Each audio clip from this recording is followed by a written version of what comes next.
The air inside the company courtyard was thick with the scent of coffee, perfume, and pride. Morning sunlight glinted off polished cars and glass towers as employees hurried inside, their chatter echoing through the open space. Among them, mopping quietly near the entrance, was Ethan Cole, a janitor with tired eyes, calloused hands, and a worn-out smile that hid the heaviness of the life he carried. His faded uniform clung to his frame, and his mop moved rhythmically, as if it were the only thing keeping his heart steady. But that ordinary morning, under the shining sky and rushing footsteps, was the day everything would change forever. Because in less than 10 minutes, he would yell something that would freeze the world around him. And what followed would leave everyone speechless. If you believe in kindness, make sure Toto the channel. It really helps stories like this reach more hearts. Ethan's story wasn't one of glamour. He was a single father of a 7-year-old boy named Oliver, a bright-eyed kid with the kind of laughter that could soften even the hardest day. Ethan had lost his wife, Grace, in a car accident 4 years earlier. That night had shattered everything. He had gone from working in a mid-level engineering job to scraping by as a janitor after losing his home, his savings, and his will to keep chasing dreams. The job he held now wasn't glamorous, it was survival. But to Ethan, every drop of sweat and every aching muscle meant one thing: Oliver would eat, sleep safe, and smile. That was enough. Every morning before dawn, Ethan would walk his son to school, pack his lunch in the same beat-up lunchbox Grace used to use, and whisper, "Make Mom proud today, buddy." Oliver would grin and run off, unaware of the battles his father fought behind that smile. By 7:30, Ethan was already at the company building, cleaning the hallways before the executives arrived. He kept his head down, avoided drawing attention, and tried to stay invisible in a place where titles mattered more than hearts. But that company, Barton Industries, wasn't kind to the invisible. Employees barely noticed Ethan except to complain when a trash can wasn't emptied fast enough. Except for one person, Clara Barton, the company's CEO. Known for her sharp mind, icy composure, and empire built from nothing, she was both feared and admired. But what no one knew was that beneath her armor of power was a woman battling her own private grief. Her only daughter, Emily, had been in and out of hospitals for months with a heart condition, and Clara had kept her pain locked behind meetings and success. That morning, Clara had come to work early to prepare for an important investor visit. The courtyard buzzed with nervous energy as luxury cars arrived, and Ethan, invisible as always, continued cleaning the marble tiles by the gate. Then, out of the corner of his eye, he saw something: a little girl standing near the company driveway. She looked lost, clutching a stuffed rabbit, her gaze darting around as a black SUV pulled up beside her. Ethan's chest tightened. He didn't know the child, but something felt wrong. The man inside the SUV was waving for her to get in, smiling too wide.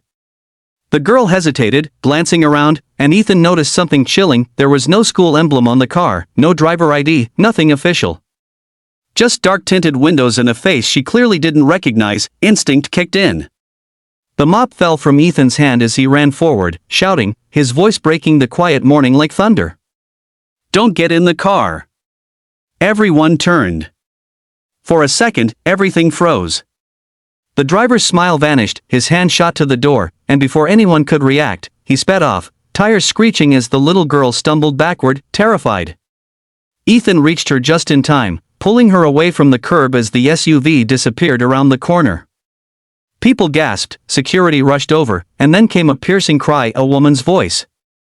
Clara Barton was standing there, her heels clicking against the pavement, her face pale as she saw the little girl. "Emily," she screamed, rushing forward and wrapping her arms around her daughter, who burst into sobs. It was her daughter. The CEO's daughter. And the janitor had just saved her from what could have been a kidnapping. The courtyard was chaos. Security scrambled to review cameras. Employees whispered in disbelief. Ethan stood frozen, heart pounding, not knowing whether he'd be thanked or fired for yelling like that. Then, right before his eyes, Clara Barton, always composed, always in control, swayed. Her face went ashen, her knees buckled, and she collapsed to the ground. For a moment, no one moved. Then Ethan dropped beside her, his instincts kicking in again.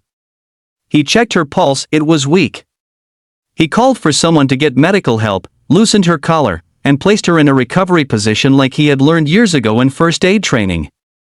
Her eyes fluttered open just as paramedics arrived, and the last thing she saw before they lifted her onto a stretcher was Ethan's worried, humble face hovering over her. The incident became the talk of the entire company. By afternoon, the security footage was everywhere. People who had ignored Ethan for years now whispered his name in awe. The janitor who saved the CEO's daughter. The man who shouted just in time.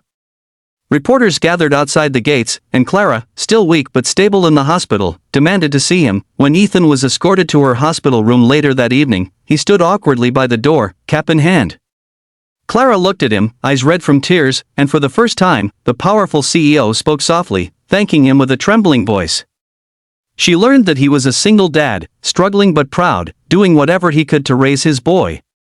The story of his life touched her deeply.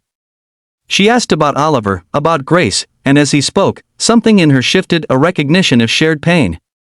She, too, had lost someone once. Her husband had died when Emily was a baby. And for the first time in years, Clara felt something that power could never give her: human connection. Days turned into weeks, and things began to change. Clara insisted the company honor Ethan publicly. But he refused grand gestures or rewards. All he wanted was a fair chance, a stable life for his son. Touched by his humility, Clara offered him a different position, facilities supervisor, with better pay, benefits, and school sponsorship for Oliver. At first, he hesitated, unsure he deserved it. But she insisted that good men shouldn't have to struggle in silence. Life began to brighten again. Ethan moved with Oliver into a small but comfortable apartment closer to the city. The boy could finally attend a good school, where he thrived. And Ethan, for the first time in years, could breathe without constant fear of falling behind. But more than material comfort, something deeper blossomed: hope. Meanwhile, Clara's daughter Emily, the little girl he had saved, became fond of Ethan and Oliver. She would draw pictures for them, often writing "My hero Mr. Ethan" at the top. Clara invited them over sometimes for dinner, and laughter began to echo in the halls of her mansion again. The once distant, cold CEO had softened, rediscovering warmth through the man who had once been invisible. But life, as it often does, wasn't done testing them. One evening, after a late shift, Ethan found himself walking home through a storm. His phone buzzed. It was Clara. Her voice trembled as she said Emily had gone missing again. Panic hit him like lightning. Without hesitation, he joined the search. Hours later, they found Emily sitting on the swings in the park, clutching her stuffed rabbit, crying softly. When Clara arrived, she collapsed in relief, hugging her daughter tightly. That night, as they stood under the dim streetlight, soaked and shivering, Clara looked at Ethan and whispered, "I don't know how you do it, how you stay so strong after everything." Ethan smiled faintly, eyes glistening. When you've already lost everything once, you learn to protect what's left with everything you've got. It was that night Clara realized she wasn't just grateful to Ethan, she admired him.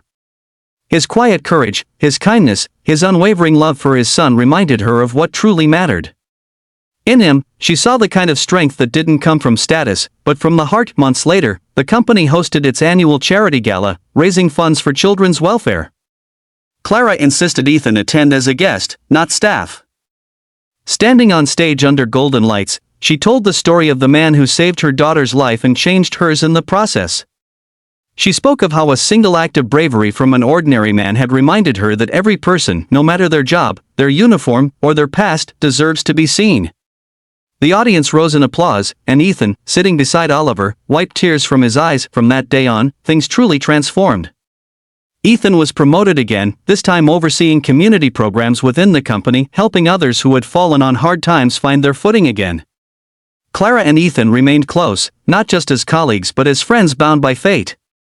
Over time, their friendship deepened into something both had long thought impossible: love born from respect, gratitude, and shared pain. But it was never rushed.